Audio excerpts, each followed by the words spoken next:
नमस्कार साथियों, बेसिक स्कूलों में वित्तीय अभिलेखों को तैयार किया जाता है 4 पंजिकाओं के अंतर्गत, जिसमें सबसे पहले कैश बुक रोकड़ कैसे तैयार करना है, इसका वीडियो बनाकर अपने चैनल पर हम ऑलरेडी अपलोड कर चुके हैं।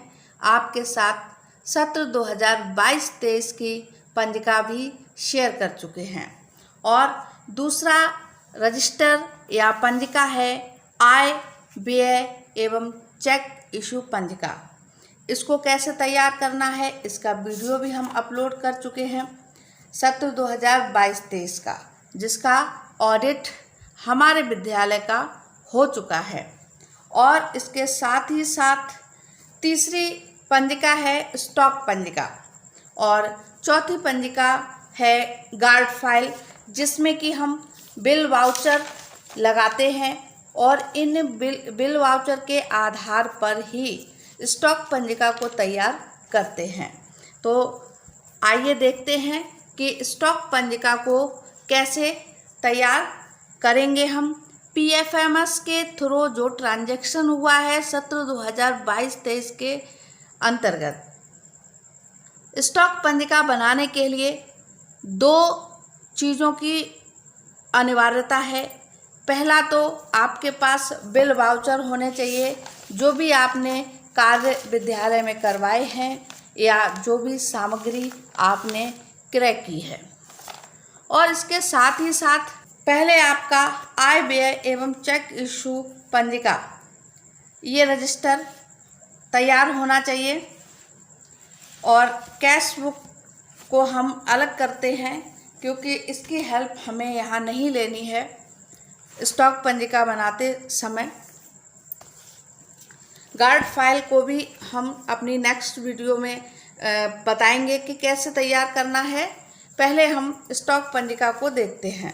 यहाँ देखिए, ये लिखा हुआ है क्रम संख्या और ये पंजिका है आय व्यय एवं चेक इशू पंजिका। तो इसमें जो क्रम संख्या 1 है, इसमें 50,000 कंपोजिट स्कूल ग्रांट मद को दिखाया गया है। ये मद अलग अलग विद्यालय में बच्चों के नामांकन के आधार पर 25,000, 50,000, 1 लाख, 1.5 लाख इस तरह से होती है। तो इसको हमने यहाँ पर सबसे पहले मेंशन किया है, क्योंकि सबसे पहले यही मद आई है। कैश बुक पंजिका में भी सबसे पहले हम कंपोजिट ग्रांट को ही मेंशन किए हैं। हमारी पहला जो ट्रांजैक्शन हुआ है या आया है पीएफएमएस के थ्रू 23/11/2022 में, तो इसको हमने यहाँ पर मेंशन किया है कैश आय व्यय एवं चेक इशू पंजिका में इस तरह। ठीक इसी क्रम को ध्यान में रखते हुए हमें स्टॉक पंजिका में सबसे पहले क्रम संख्या 1 में यानी 50,000 मद या 50,000 धनराशि के अंतर्गत जो भी हमने काम किए हैं, जो भी हमने सामग्री अपने विद्यालय में खरीदी है, तो सबसे पहले हमें उसका विवरण यहाँ पर देना होगा। अब हम पूरी तरह से अपनी स्टॉक पंजिका को देखते हैं। आप देख रहे होंगे सबसे बीच में ये लिखा हुआ है चेक इशू पंजिका का क्रमांक। चेक इशू पंजिका का क्रमांक तो हम पहले ही आपको दिखा दिए हैं, क्रम संख्या 1 और व्यय धनराशि का। तो ये क्रम संख्या 1 50,000 है। और ये देखिए, अब इस रजिस्टर में आप लगातार देख रहे होंगे क्रम संख्या 1, क्रम संख्या 1, क्रम संख्या 1, क्रम संख्या 1, इस तरह से ये पूरा पेज भरा हुआ है क्रम संख्या 1 से। और नेक्स्ट पेज पर भी आप देखेंगे कि क्रम संख्या 1 यहाँ पर भी है, यहाँ पर भी है। इसके बाद आप आगे देखेंगे तो आपको नीचे क्रम संख्या 1 फिर से मिली है। तो यही हमारी यहाँ पर 16 एंट्री है। स्टॉक पंजिका में 16 एंट्री है और यहाँ पर ये ऑडिट का स्टैंप लगा हुआ है। ये क्रय तिथि पड़ी हुई है, अर्थात क्रम संख्या 1 के अंतर्गत जो सबसे पहले वस्तु खरीदी गई है वो है एलईडी सामग्री का नाम LED 32 स्मार्ट BPL। और ये कैसी है? नॉन कंज्यूमेबल थिंग है। जो वस्तु 1 साल से ज़्यादा हमारे विद्यालय में चलेगी वो होगी नॉन कंज्यूमेबल थिंग। और जो सामग्री 1 साल के अंतर्गत उपयोग की जाएगी, ख़त्म हो जाएगी उपयोग करने के उपरांत, 1 साल से ज़्यादा नहीं चलेगी, वो सामग्री यहाँ पर कंज्यूमेबल थिंग में ये कंज्यूमेबल लिखा जाएगा, यहाँ पर नॉन कंज्यूमेबल नहीं लिखा जाएगा। आगे देखिए, क्रय की गई सामग्री की संख्या 1, क्रय मद तो ये रहा अमाउंट, और चेक इशू पंजिका का क्रमांक व्यय धनराशि तो 1, और वाउचर संख्या तो साथियों वाउचर संख्या है 230। आप देख सकते हैं, हम यहाँ पर वाउचर भी आपको दिखाएंगे कि ये देखिए गार्ड फाइल है, एक नज़र डाल लीजिए। वैसे मैं बाद में अलग से इसका वीडियो बनाऊंगी, लेकिन फिर भी इसमें हमें हेल्प लेनी पड़ेगी स्टॉक पंजिका में इसकी। तो ये देखिए क्रम संख्या 1 पर हमारा बिल वाउचर लगा हुआ है, किसका? LED 32 स्मार्ट BPL है ना। और इसका पूरा अमाउंट ये रहा 9,970 रुपये, ठीक है। और जो कि हमने यहाँ पर लिखा हुआ है क्रय मद। इसके बाद यहाँ पर ये देखिए 230 सीरियल नंबर, कहीं कहीं पर किसी किसी बिल में इनवॉइस नंबर लिखा होगा, सीरियल नंबर की जगह पर इस तरह से इनवॉइस नंबर, तो ये भी हमारा यहाँ पर वाउचर नंबर ही है, बिल वाउचर नंबर है। तो ये 230 है, तो इसको हमने अपने स्टॉक पंजिका में यहाँ पर ये लिखा है।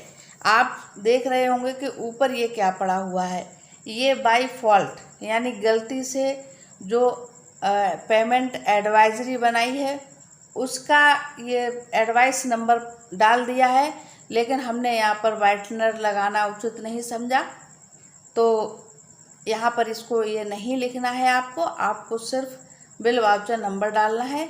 इधर हमने कोष्ठक में इसको हाईलाइट करते हुए अंकित कर दिया है। इसके बाद ये देखिए निर्माता, प्रकाशक, आपूर्तिकर्ता का नाम, यानी जिस शॉप से, जिस दुकान से आप सामग्री खरीद रहे हैं वो यहाँ पर आपको मेंशन करनी है, तो वो भी बिल वाउचर में मेंशन है। ये देखिए पूरी डिटेल जो है स्टॉक पंजिका में वो आपको बिल वाउचर से और आय व्यय एवं चेक इशू पंजिका से, इन दोनों से हेल्प लेकर करनी है, इसमें फिल करनी है। और आगे देखिए यहाँ पर सत्यापनकर्ता प्रधानाध्यापक के हस्ताक्षर और निकासी की संख्या और तिथि, अर्थात आप कोई भी सामग्री विद्यालय में लाए हैं उसका उपयोग आपने कौन सी तारीख से करना शुरू किया है वो आपको तारीख डालनी है। तो हमारे यहाँ टेलीविज़न 13 दिसंबर को आया है और 14 दिसंबर को ऑपरेट कर दिया गया है, उसको क्लास में लगा दिया गया है। तो इस तरह से यहाँ पर भी हस्ताक्षर हो जाएंगे। अब इसी तरह से अन्य सामग्री को भी हमें मेंशन करना है। अभी हमारी क्रम 50,000 की जो कंपोजिट ग्रांट है, इसमें ये कंपोजिट स्कूल ग्रांट, उसमें जो सामग्री खरीदी गई है वो क्रमशः इस तरह से हमने यहाँ मेंशन की है। आपको हमने एक क्रम संख्या में बता दिया है कि डिटेल कैसे भरनी है। सामग्री का नाम भरना है, कंज्यूमेबल थिंग है, नॉन कंज्यूमेबल है, यानी 1 साल के अंदर उसका उपयोग करना है या 1 साल से ज़्यादा चलेगी, तो उस तरह से यहाँ पर कंज्यूमेबल। और जैसे यहाँ पर देखिए टोटी, नल की टोटी, तो ये नल की टोटी जो है ये तो भाई 1 साल के अंदर टूटी जाती हैं बेसिक स्कूलों में, है ना। तो यहाँ पर ये कंज्यूमेबल थिंग में चली जाएंगी। और ये कितनी है? ये 5 हैं और इसकी क्रय मद है 350 रुपये। और ये देखिए इसको हम यहाँ पर क्रम संख्या 1 ही डालेंगे और इसका भी बिल वाउचर नंबर ये 120 है। ऐसे कहाँ से खरीदी गई हैं वो नाम है। तो इस तरह से मेंशन करना है स्टॉक पंजिका में। अब आपने जो भी सामग्री खरीदी हो, यहाँ पर ये देखिए अलमारी है, सेफ है, तो ये नॉन कंज्यूमेबल थिंग है, ये तो काफ़ी समय तक चलेगी। इस तरह से इसको फिल करना है। आगे देखिए, ये तो रही सामग्री जो हम खरीद रहे हैं उसको कैसे अंकित करना है। कुछ बिल वाउचर हमको बनाने होते हैं अपने हाथ से, उनके बारे में भी अभी हम बताएंगे। अब यहाँ देखिए, ये है ब्लूटूथ स्पीकर रिपेयरिंग, यानी जो हमारे यहाँ विद्यालय में स्पीकर रखा है उसको जब रिपेयर करवाया गया उसका भी बिल वाउचर यहाँ पर है, हमारे पास उपलब्ध है, जिसका सीरियल नंबर है 1548। तो उसको भी इस तरह से यहाँ पर मेंशन किए हैं। तो रिपेयरिंग का यहाँ लिखा जाएगा, कोई वस्तु नहीं खरीदी गई है। आप कहेंगे कि यहाँ 5 ये जो लिखा है कि क्रय की गई सामग्री की संख्या, और यहाँ लिखा है 5। तो एक्चुअली यहाँ पर आप सबसे पहले बिल देखिए इसका। हम देखते हैं क्रम संख्या पर कौन सा है, 4, क्रम संख्या 4। तो हमारा जो इसमें बिल वाउचर लगा होगा ब्लूटूथ स्पीकर रिपेयरिंग का, वो क्रम संख्या 4 पर ही इसमें लगा होगा गार्ड फाइल में। ये रहा ये। तो आप देखिए इसमें ये 5 चीज़ें जो है रिपेयर की गई है शॉप पर। तो ये 5 चीज़ें इसमें लगी हैं, 5 वस्तुएं, जिसको इस प्रकार इन्होंने मेंशन किया। ये लिखा है डिस्क्रिप्शन ऑफ गुड्स, है ना। तो यही मैंने यहाँ पर 5 अंक, यहाँ पर 5 सामान के अंकित किए हैं। तो इस तरह से आगे भी देखिए, ये विद्यालय में पंखा, बल्ब, केबल, एक्चुअली एक कमरे में ही पूरा लाइट फिटिंग की थी, तो उसका है ये बिल वाउचर। तो वो सामग्री जो आई है, काफ़ी सामग्री होती है, लेकिन इन शॉर्ट यहाँ पर मेंशन कर दी गई है ना। और आगे बढ़ते हैं, ये फिर से ये बल्ब वगैरह और टोटी वगैरह ये आई हैं, ये 500 रुपये का। तो इसको भी जितने हमारे बिल वाउचर हैं वो उनको क्रम से हमने डेट वाइज यहाँ पर अंकित कर रखा है। ये फर्स्ट एड बॉक्स है 9 पर, और 10 पर है स्वच्छता विद्यालय सामग्री, जो हम 1 अप्रैल से लेकर 31 मार्च तक विद्यालय में साफ सफाई स्वच्छता के अंतर्गत झाड़ू और क्या कहते हैं, हार्पिक, साबुन, पोछा, वाइपर, डस्टबिन, इसके अलावा बहुत सामग्री होती है। उन सबको एक कॉलम में इस तरह से मेंशन किया गया है, स्वच्छता विद्यालय सामग्री। और इसका यहाँ पर ये बिल हाथ से बनाया गया है, क्योंकि ये सामग्री अलग अलग जगह पर अलग अलग डेट में कई बार लेनी होती है। तो इसका क्रम संख्या कितना है, 10। तो हम अपनी गार्ड फाइल में देखते हैं 10। हाँ, ये रहा, ये लिखा है भुगतान प्रमाण पत्र। जो हम अपने हाथ से बिल बनाएंगे, जो पेमेंट हम अलग अलग छोटी छोटी जगहों पर करते हैं, छोटा छोटा सामान खरीदते हैं, तो उसका हमें बिल वाउचर इस तरह से बनाना पड़ता है, भुगतान प्रमाण पत्र लिखते हुए। और इस तरह से लिखकर यहाँ पर ये स्टैंप लगेगी, और पेड बाय मी इस तरह से लिखा जाएगा। यहाँ स्टैंप ये लगेगी और ये टिकट लगेगी, इस तरह से बनाया जाएगा। तो ये बिल इसका 10 नंबर पर ऐसे बना हुआ है। यदि विद्यालय में और भी कोई काम कराया जाता है, जैसे ये भी विद्यालय में कार्य कराया गया हमारे द्वारा, रंगाई पुताई का, तो इसका भी इस तरह से बिल बना हुआ है।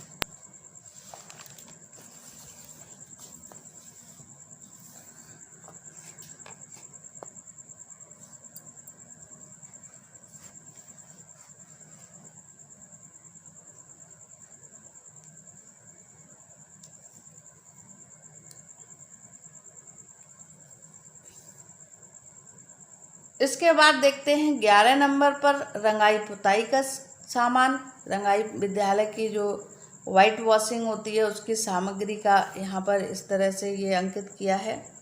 और इसके बाद आता है रंगाई पुताई कराने हेतु लेबर चार्ज, अर्थात सामग्री का बिल वाउचर तो हमें दुकान से मिल जाता है। जैसे यहाँ पर ये मेंशन है सर्फी लाल चैतन्य कुमार, है ना।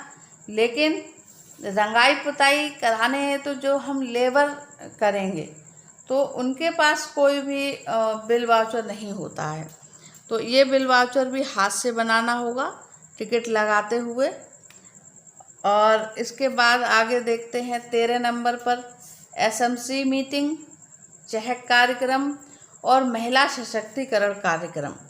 तो इसका भी बिल वाउचर जो है वो हाथ से ही बनाना होगा, क्योंकि यहाँ पर हम चाय नाश्ता का अरेंजमेंट करते हैं। यहाँ पर 3 बैठक हैं, तीनों बैठक में इन सब का अरेंजमेंट करेंगे।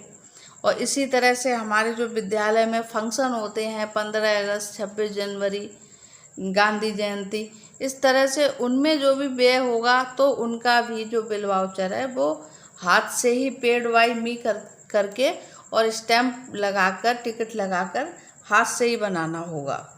आगे देखिए चहक किट, है ना। अब तो ये सारे यहाँ पर जो सामग्री है, चहक किट है, टीएलएम है और व्यक्तिगत सफाई है। तो व्यक्तिगत सफाई है तो ये भी देखो कंपोजिट ग्रांट से ही आपको इसमें व्यय करना है। लेकिन सत्र 2022-23 में टीएलएम के लिए अलग से आया है 1600 रुपये और चहक किट के लिए 2500 रुपये ये अलग आया है। 2500 नहीं बल्कि 2700 आया है, लेकिन 200 रुपये यहाँ पर चहक कार्यक्रम जो हमने एसएमसी मीटिंग, चहक कार्यक्रम, महिला सशक्तिकरण कार्यक्रम है उसमें इसको मेंशन कर दिया है। तो यहाँ पर रह गया 2500 रुपये की चहक किट, है ना। तो इनका सबका जो है ये चेक इशू पंजिका का क्रमांक भी बदल जाएगा।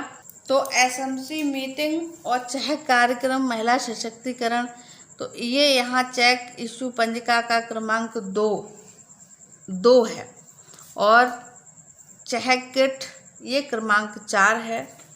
यहाँ पर देख लीजिए आप, ये है जो ये लिखा हुआ है चहक प्रोग्राम 2700 रुपये, तो ये इसी के अंतर्गत चहक किट आएगी। तो चहक किट को यहाँ पर 14 नंबर पर और चेक इशू पंजिका का क्रमांक 4 अंकित करना होगा। और टीएलएम जो है वो 5 नंबर पर है। आय व्यय चेक इशू पंजिका के 5 नंबर पर टीएलएम है। तो साथियों आपने इसमें एक सबसे बड़ा डिफरेंस देखा होगा, अंतर देखा है कि आय व्यय एवं चेक इशू पंजिका के अंतर्गत केवल 5 एंट्री हैं। क्यों हैं? क्योंकि हमारे पास जो आय इनकम हुई है, जो आया है पैसा हमारे खाते में, वो 5 मद में आया है, 5 मद में। लेकिन हमने उसको व्यय किया है कितने में? 16 में, 16 जगह इसको व्यय किया है। तो ये फ़र्क है हमारी स्टॉक पंजिका और आय व्यय एवं चेक इशू पंजिका में। 16 जगह इसको व्यय किया है तो इसमें 16 एंट्री हमें स्टॉक पंजिका में करनी होंगी। उम्मीद है साथियों आपको हमारी ये पंजिका पसंद आई होगी।